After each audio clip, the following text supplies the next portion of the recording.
Bugün gedirik bibimlə Sədərəyə. Həyatı boyu Sədərəyi sevməyən mən bugün Sədərəkdə elə bir mağazinlə tanış oldum. İlahi, mağazinə girəndə çıxmaq istəmirsən.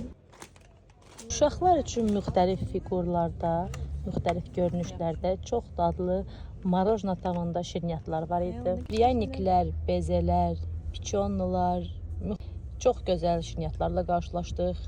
Və burada ümumiyyətlə heç bir şirniyyat yerli məhsul deyildi. Azərbaycan istehsalı yox idi. Hamısı Rusiya istehsalı idi. Mənim bibim Rasiski mallar, şirniyyatlar mağazinlərini o qədər sevir ki, təbii ki, dözmədi.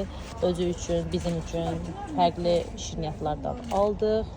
Oradakı satıcının dediyinə görə açıq çəkili satılan bütün məhsullar hər gün yeni gəlir.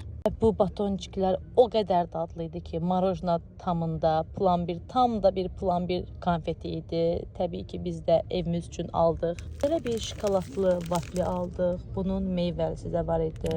Və belə bir vişnəli vafli də götürdük. Görək necədir. Bu isə kokoslu. Oğlanın dediyinə görə mağazinin ən favori konfetidir. Bunu da təbii ki aldıq.